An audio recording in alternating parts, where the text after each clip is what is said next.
Assalamualaikum warahmatullahi wabarakatuh.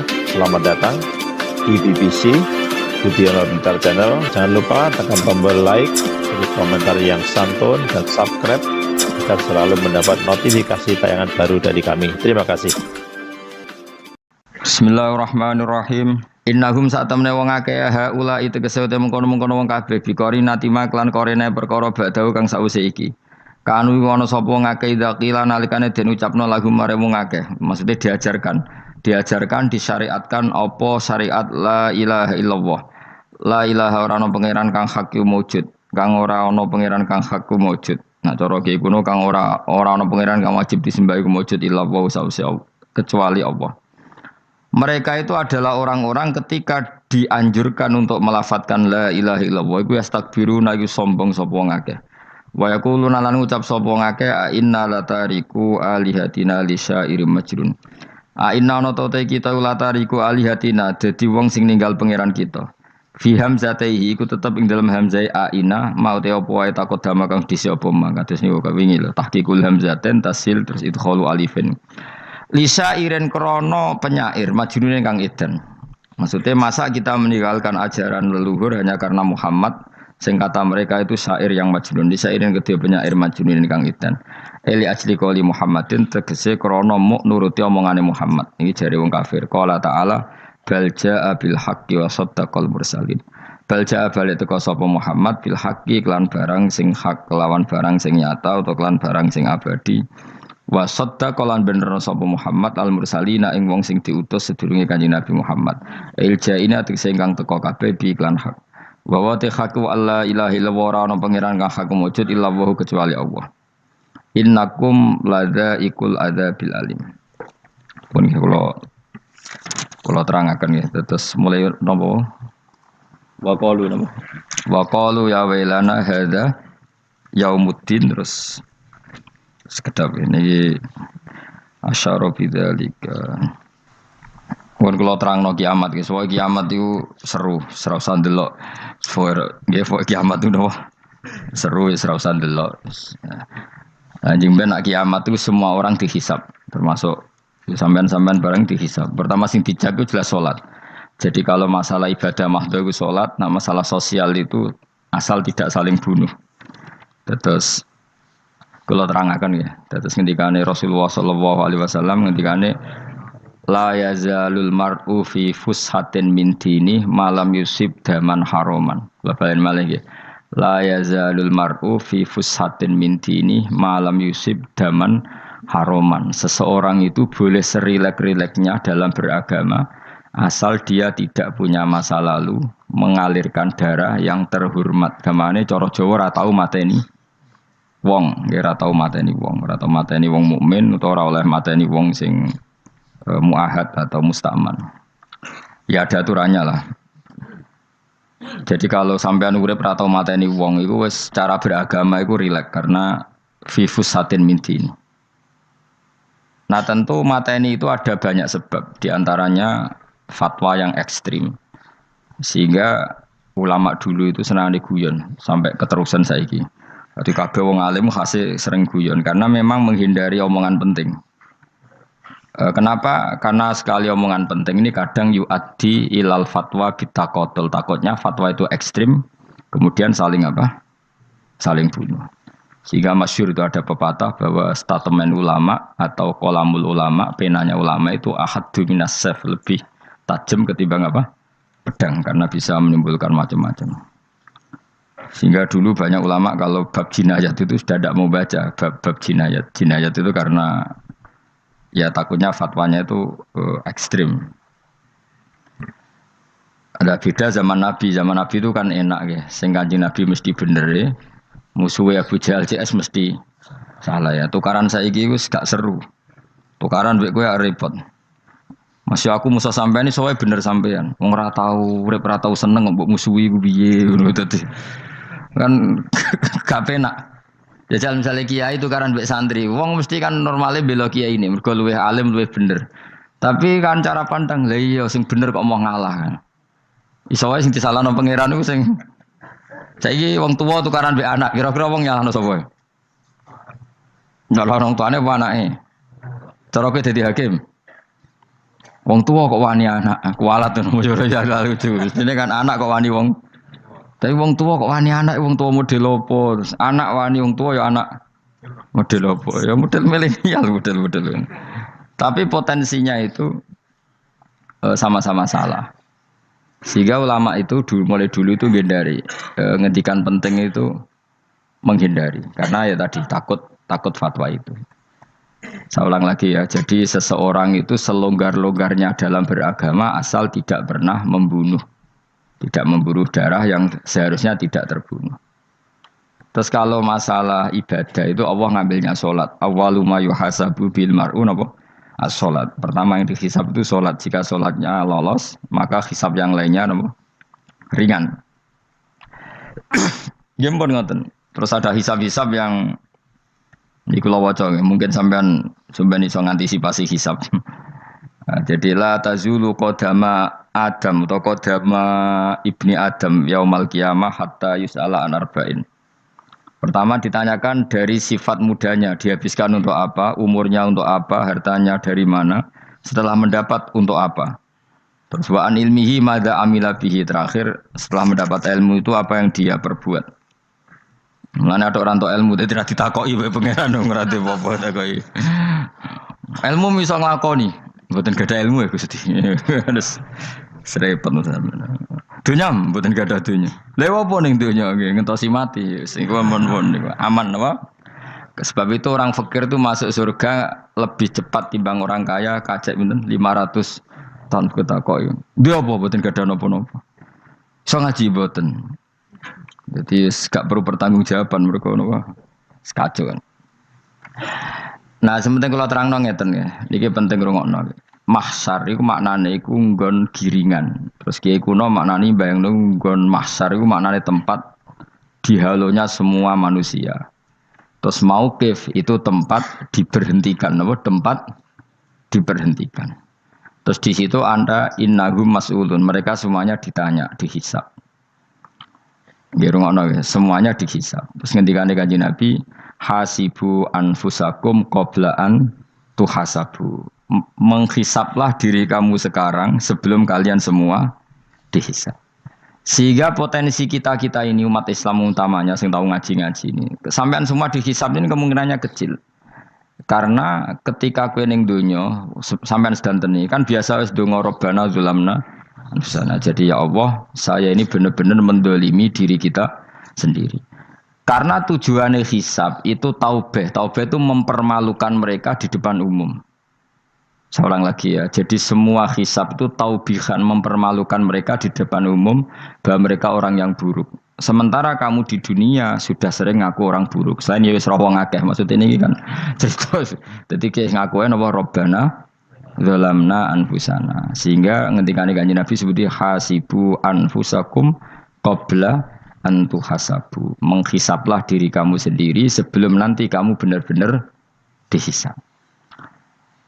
Sehingga umatnya Rasulullah itu kemungkinan kena hisab itu kecil sekali karena tadi sudah terbiasa menghisab dirinya sendiri. Apalagi kita, kata Rasulullah, saya dikasih hadiah yang para nabi sebelum saya enggak dikasih hadiah itu. Apa itu? 5 hal itu. Di antaranya apa? Kata Rasulullah, wa utitu khawatima suratil Baqarah. Saya dikasih terakhir-terakhirnya surat Baqarah. Di surat Baqarah itu umatnya Nabi dapat bonus dan ini luar biasa, yaitu ayat Rabbana la tu'akhidna in nasina wa akhtana. Ya Allah, jangan hisab kami, jangan beri sanksi kami, jangan azab kami kalau suatu saat kita lupa atau salah. SP nak kue urung salah, padahal mesti salah. Rai-rai ini gak mesti salah. Wes gaya perjanjian mbek pangeran Gusti. Ndamel perjanjian dong, apa? Setiap saat saya salah langsung sepuro. Mohon mboten usah istighfar malih, mohon niki mohon niku. Terus deal, soalnya deal ini. Lah itu ngendikane Kanjeng Nabi senyum-senyum senenge ra karuan. Dan setiap itu dibaca oleh umatku, Allah sudah jawab qala na'am. Jadi Rabbana la tu'akhifna in nasina aw akhtana. Terus qala Allah menjawab na'am. Terus Rabbana wa la tahmil alaina isron kama hamaltahu 'alal ladzina min qablina. Nabi Muhammad jawab, Allah menjawab na'am. Sampai terakhir wa'fu anna, Allah jawab na'am. Kemudian para kiai itu punya kiat supaya umatnya itu hafal itu. Terus jadi bahan tahlil itu masalah ya. Faminhum ya faminhum sing tahlil ya ora paham, sing kritik ya ora paham. Alhamdulillah itu mesti padha-padha ra kena hisab. Mergo padha-padha ora napa paham. Dadi ora ana barokah kaya goblok wis barokah tenan. Mergo sing lakoni ya ora paham, sing kritik ora paham. Jadi kalimat yang di akhir surat Baqarah itu adalah termasuk hadiahnya Rasulullah yang tidak diberikan pada Nabi sebelumnya. Ini apa ini? Ukti itu khawatima suratil Baqarah. Saya dikasih akhir surat Baqarah. Gini ku setiap doanya umat Nabi Allah jawab napa? Naam. Jadi ya Allah la tu'akhidna, jangan kasih sanksi kita innasina au akhtona. Allah jawab naam. Itu satu. Terus kedua, umatnya Nabi itu kalau dosa itu tidak perlu prosedurnya harus istighfar. Banyak amalan yang menjadikan diampuni. Misalnya kafaratul majlis itu lafadznya agak istighfar. Subhanakallahumma bihamdik misalnya. Dan banyak imatatul adza anit thoriq. Misalnya Nabi pernah cerita ada seseorang yang nakal, kemudian gara-gara menyingkirkan duri di jalan yang ganggu orang lewat, kemudian Allah memaafkan. Ada yang dimaafkan karena ngombeni anjing, macam-macam lah. Kemudian ngombeni santri, macam-macam. Sehingga potensi kita dimaafkan itu tinggi sekali karena ada sekian amal yang itu menjadi sebab ridhanya Allah Ta'ala. Malah kalau dalam dunia wali itu ada seorang wali mau ngarang kitab, kemudian tintanya itu diminum lalat, dia membiarkan tinta itu sampai lalatnya sampai kenyang, kemudian gara-gara itu dimaafkan oleh Allah Subhanahu Wa Ta'ala. Banyak sekali. Sehingga potensi kita dimaafkan tinggi. Terus turus, jadi orang rasani wong enggak macam-macam lah. Wiku ya insya Allah di sepuro pengiran. Jadi orang wali, jadi wali mereka kakean apa? Turu, ditakoki. Kenapa kok turu wong wali? Mboten siap roh donya Gusti. Kenapa? Donya wis rusak tok, patok mboten roh Gusti. Lah iku ya mari swarga napa? Ya swargane wong turu ya kira-kira tok. Tapi jadi umat Nabi itu luar biasa. Makanya saya yang heran nih, kalau ada orang alim bikin gerakan terlalu tenanan itu keliru, biasa mawon. Turu ku ya ibadah, wae agar gak zina, gak maling, wae agar gak nglakoni dosa gedhe ini sanggep ae napa? Ibadah. Karena tadi Rabbana la tu'akhidna in nasina wa akhtana. Terus Allah jawab na'am. Sehingga kiai-kiai itu takut orang itu lupa, terus dimodifikasi sedemikian rupa jadi wiridan. Tapi alhamdulillah kok banyak yang kritik. Jadi ya biar seimbang, no? Seimbang apa alam demokrasi. Jadi kalau agak kecewa mbek sing kritik, mergo insyaallah rapati paham masalah usul ini. Karena satu-satunya cara supaya orang paham itu pancen yo dijak latihan bareng-bareng. Gak ngono wis malah ra paham blas. Ya tapi tadi ya semua itu resiko. Zaman Nabi Sugeng ana ibadah sunat dilakoni terus, Nabi yo duka, kuwatire dianggap wajib. Tapi nek ora dilakoni blas Nabi yo duka, wong sunat ora tau dilakoni. Jadi sudah alhamdulillah sekarang ana sing ngritik, ana sing setuju biar seimbang no. Wong padha ora pahame wae napa? Padha paham. Padahal makna ayat itu luar biasa. Rabbana la tu'akhidna in nasina wa akhtana. Terus kedua, Rabbana wala tahmil alaina isran kama hamaltahu alal ladzina min qablina. Ya Allah, jangan beri beban kami sebagaimana Engkau memberi beban kepada orang sebelum kami. Dulu itu kalau ada orang yang salah, itu harus dibunuh oleh orang yang tidak salah. Liyaqtulal bari'u minkum al mujrima. Supaya yang tidak salah membunuh yang salah. Sehingga ketika umatnya Nabi Musa menyembah anak sapi, ijel itu, apa kata Allah? Fatubu ila bari'ikum faqtulu anfusakum. Kamu syaratnya tobat harus saling membunuh, yaitu orang yang terbebas dari dosa itu membunuh yang tidak dosa. Masyhur itu. Terus Allah mengirimkan mendung yang pekat, terus gelap. Ketika gelap itu yang al-bari yang enggak dosa mengeksekusi yang dosa. Sekarang kan enggak, paling tangkap KPK. Berarti penjara mulai juga sisa korupsi jake. Jadi penak lah pokoknya zaman akhir itu penak. Pemenang saya KPK ini mulai disoal, jadi aman lah. Sebuah sing bener di saja nih ya sing bener ya pangeran. Misalnya rasa KPK lah nak takwa ya rasa korupsi. Kalau KPK dilemahkan nanti yang korupsi marah. Lah masih orang KPK lah nak di pangeran kan ya aman karena korupsi. Kowe aneh-aneh wae. Kowe wong mukmin kok bakas ngono. Kowe sementing iku nak kowe wedi pangeran kan ora usah polisi, ora usah KPK wis tetep ora usah dosa wong wedine mbek Pangeran, nah, kecuali rasa pangeran ateis, itu masalah. Ya, tapi kan omongan ini gak populer, padahal bener. Nah, jadi karepmu yang ini terbebas korupsi, nak ono KPK, urip makmur, nak ono menteri kemakmuran. Pokoknya kuabe gue mbok gantungno pejabat negara. Mengenai tahu hitam jeblok, sak jeblok-jebloke. Misalnya rasa sejahtera, saya menteri sosial harusnya gini-gini. Ngono korupsi salah KPK. Ngono ono ra keamanan salah polisi. Senengane nyalahno wong. Gue sekali-kali nganggo tauhid. Nak ono adab iku mergo dosa yang sudah kelewat. Ya tapi kan gak mungkin ngomong bernegara gitu. Tapi atas nama iman bahasa kita seperti itu. Kalau atas nama bernegara emang kita butuh polisi, butuh tentara, butuh KPK. Tapi atas nama iman ya tadi kalau kita diberi sanksi Allah itu rata-rata dari bima qaddamat yadaka itu pasti ada salah yang pernah Anda lakukan. Ya tapi sudahlah ini zaman sudah seperti ini. Sanut umumnya wong akeh. Kalau terang namanya masalah hisab ya. Hasibu anfusakum qabla antu hasabu. Kamu menghisaplah diri kamu sebelum kamu dihisab. Misalnya saya sebagai ulama, tentu hisab terberat saya itu kitmanul ilmi, menyembunyikan apa? Ilmu. Karena ilmu kalau disembunyikan tuh bahaya sekali. Bayangkan di alam fisik. Misalnya ada orang berkebutuhan pada kemaksiatan, terus di situ ditulis bar, karaoke misalnya. Orang bisa ke sana karena ada tulisannya, ada WA-nya, ada alamatnya. Kemudian ketika Anda bisa Fathul Qorib, tidak ada tulisannya. Harusnya Anda juga nulis ahli Fathul Qorib, ahli Fathul Mu'in, nah, atau ahli Jaljalut, tulis saja. Ahli Primbon. Enggak apa-apa, tulis saja. Penerus Ronggo Warsito, tulis saja. Zaman gendeng, nara melok gendeng, rakeduman, tulis saja. Tapi barokahnya tulisan itu kan orang bisa tahu. Makanya kenapa banyak orang sufi yang sudah menyembunyikan diri, wanaknya nakal-nakal. Karena dia disalahkan Allah, karena menyembunyikan ilmu. Saya itu orang yang senang tertutup, kecuali masalah ilmu. Saya mau mengajar terbuka seperti ini. Karena tadi, awal dari dikenalinya kemakrufan adalah dimaklumatkan. Awal dari dikenalinya keburukan juga karena dimaklumatkan. Betapa celakanya kalau kemungkaran dimaklumatkan sementara kebenaran tidak dimaklumatkan. Makanya Mbah Mun itu sampai berfatwa, Mbah Mun guru saya itu. Nah ono masjid ra ono menarane Mbah Mun duka. Masjid kok ora ono menarane, wajib ono. Dulu saya iskal kenapa menara jadi wajib. Tapi setelah saya tambah angan-angan, secara fikih jelas tidak wajib. Tapi coba bayangkan, misalnya ada bar lampunya tinggi, orang dari jauh tahu itu bar. Sehingga kalau mau maksiat misalnya ingin ke sana. Sekarang misalnya masjid gak ada menara nih, ada orang ingin sholat, ada masjid tahu orang. Tapi baru kayak ada menaranya kan? Tahu. Intinya semua kebaikan itu harus dimanarahkan. Makanya manaroh itu dari kata nur, dimenarakan, dari kata nur, dari kata dicahayakan, dimaklumatkan.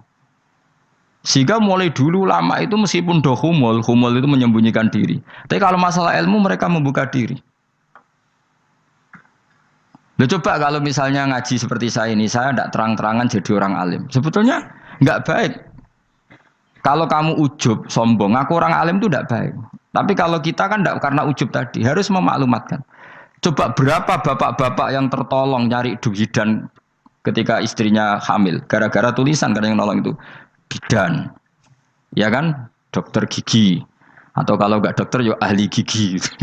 Ahli gigi itu yang dipasang tanpa medis itu. Nggak kamu menjadi tahu karena apa coba? Tulisan kan. Tapi kenapa kebaikan tidak seperti itu? Harusnya sampean itu tulis saja. Misalnya sampean nggak alim saja, maklar orang alim.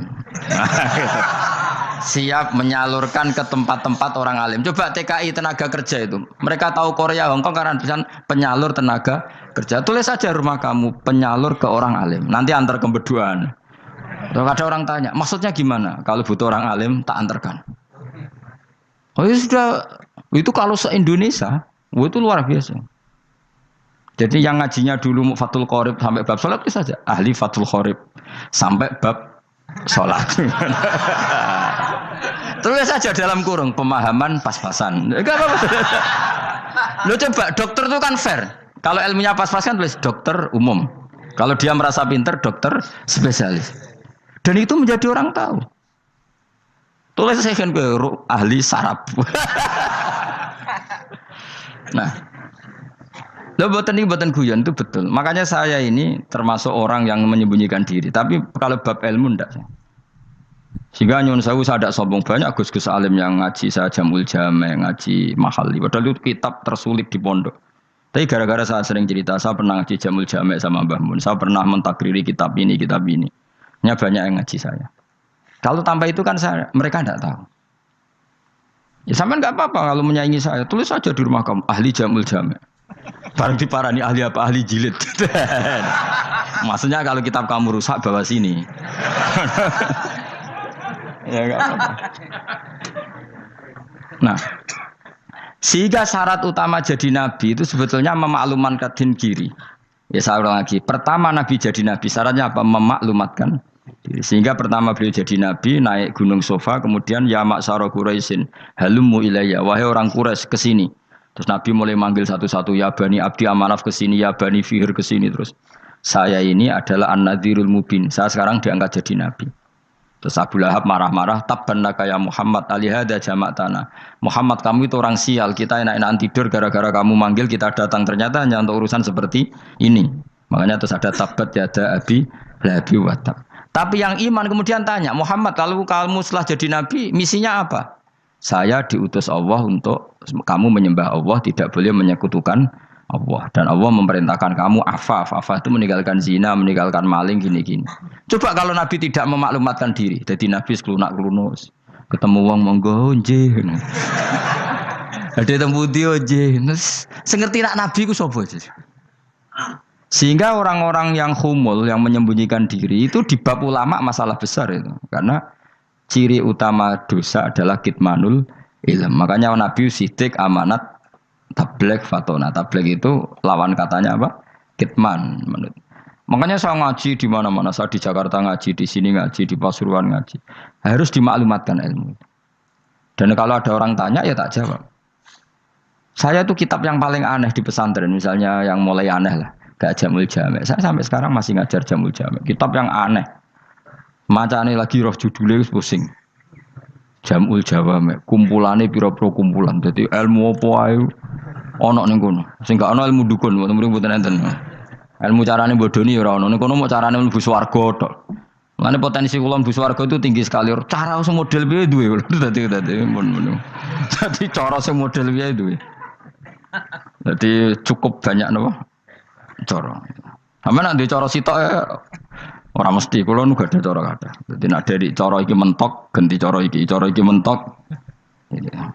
Ya terakhir paling gampang itu cara nganggo fadhole pangeran. Iku kena mbok tiru. Pokoke mbok swarga nganggo fadhole pangeran. Masalah utama kita sebetulnya itu. Makanya saya tidak pati cocok sama orang sufi itu. Kebenaran itu harus dimaklumatkan. Sementara orang sufi itu ingin menyembunyikan diri. Itu kalau untuk yang alim itu tidak bagus. Wong kita saja tahu itu dokter atau bidan karena tulisan. Ini bidan, ini dokter. Dan mereka jujur, dokter umum, dokter spesialis. Loh, coba misalnya di kota, kamu tulis saja penyalur kebaikan. Orang yang ingin mondok, pondok pilihannya ada, Sarang ada, Peloso, Lirboyo. Kalau saya ke sana gimana? Saya kenal busnya, tak anter. Wan keren, juga ada penyalur. Kalau orang bisa tersalurkan ke Korea, ke Korut, ke Jepang karena tulisan, kenapa tidak banyak orang tersalur kebaikan karena tulisan? Enggak orang mau kelunak orang jelas. Meskipun nanti ditawari orang, mesti dulu sih ahli takrib, mesti wong guyu. Ahli Fathul Qorib sampai bab sholat. Tulis saja jujur, maaf tapi hanya sampai bab sholat. Tulis saja, ada maafnya barang, maaf. Tapi sampai bab sholat. Enggak apa-apa. Paling untuk wong sowan. Larian mau doa jenengan 2 tahun. Tapi ini bodohnya mau 3 bulan. Mulai ngaji ini dok bab. Enggak apa-apa. Loh itu dulu memang begitu. Rasulullah zaman Sugeng itu kalau ngajari santrinya itu balighu anni walau ayah, maklumatkan ke kampung kamu meskipun 1 ayat. Banyak sahabat kalau ditanya ya tidak bisa karena ngajinya tidak hatam.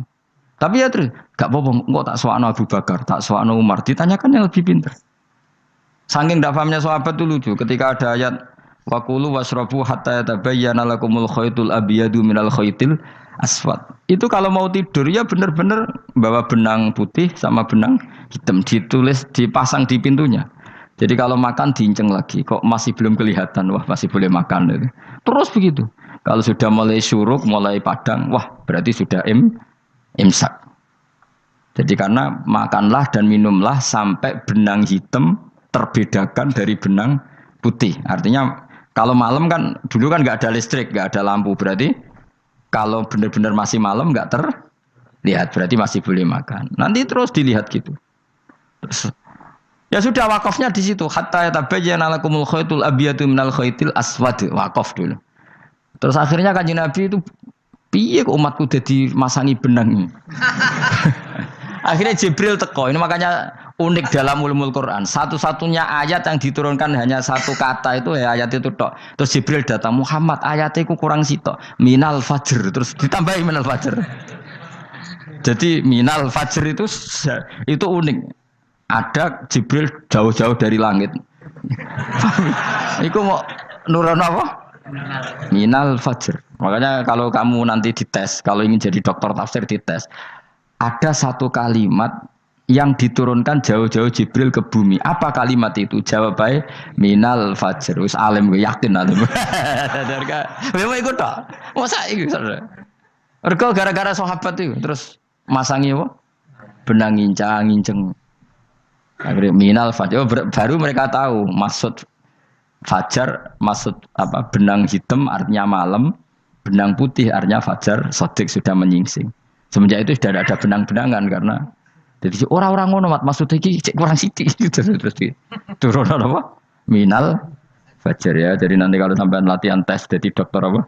Tafsir. Ayat mana yang diturunkan hanya satu kalimat atau satu kata jawab apa? Minal fajar. Itu lolos langsung dokter. Pun pinter. Ya pinter ngerti maksudnya orang yang lah nanti hubungan kita dengan Allah ya seperti itu. Sejauh mana kita memaklumatkan Allah, sejauh mana kita mengkampanyakan Allah. Saya berkali-kali bilang, saya kemarin kan di Korea itu sebetulnya saya yakin hanya doa saya. Saya sering berdoa, ya Allah, Engkau dipuji di langit dan di bumi. Lalu kalau di bumi ateis, itu caranya kayak apa? Dulu saya itu terobati karena Uni Soviet setelah persemakmuran banyak menjadi negara apa? Islam. Berarti itu bukti bahwa Allah pun dipuji di bumi Uni Soviet. Lalu yang kayak Korea kayak apa? Ternyata betul Koreanya tetap ateis, tapi gara-gara diserbu wong Indonesia. 49.000 wong Indonesia ning Korea Selatan. Iku mbok gawe sing salat separuh, iku jek piro? 24, kira-kira ya selawe digawe 20.000. Wis 20.000 salat kabeh, tahlilan kabeh surwame. Lah kok sing ngritik tahlil muni sunah Rasul tok serami. Pokoke rame lah walhasil. Kita tahlilan wah itu enggak ada hadisnya. Enggak apa-apa sing penting muni hadis sing sitok tahlil muni hadis ya ibadah, tahlil ya ibadah. Mbok lah soal kok bener ding totalan guri sing penting rame. Maksudnya sementing rame ngomong visi Islam. Kita Islam tahlil sitok Islam sunnah Rasul enggak masalah. Wong ape yakin bener saiki ya ora ono klarifikasi. Tapi sementing kan kabeh ngomong tentang Islam. Artinya gini, Allah punya cara untuk supaya bumi Korea itu ada yang bertasbih bersujud. Mil'us samawati wa mil'ul. Allah tidak kurang cara. Golek wong kedonyan ditawarik ke sana demi uang. Bareng wis ning kono dielingno pangeran. Segawe masjid, kontrak masjid macam-macam lah masjid kontrakan ning Korea. Nang kene ra ono masjid. Pusing. Saya pernah ngisi di satu masjid itu gambare pintu gerbangnya bukan salib kan. Ternyata tingkat 1 itu gereja, tingkat 2 bar, tingkat 3 masjid. Kadang ya kebalikan masjid, bar, gereja. Satu gedung. Jadi malaikat saya tidak tahu lewatnya gimana itu kan. Enggak tahu itu cara lewat gimana. Karena malaikat bagian rahmat itu enggak bisa dia lewat salib. Tapi dia harus menulis ganjaran yang sholat. Enggak tahu saya lewatnya dari mana karena itu. Ya tentu dia punya cara lah, tapi yang jelas ya agak bingung ini gimana. Teman-teman, terima kasih telah menonton video ini. Semoga bermanfaat bagi kita semuanya. Amin, amin, ya rabbal alamin. Ini kita akhiri. Wassalamualaikum warahmatullahi wabarakatuh.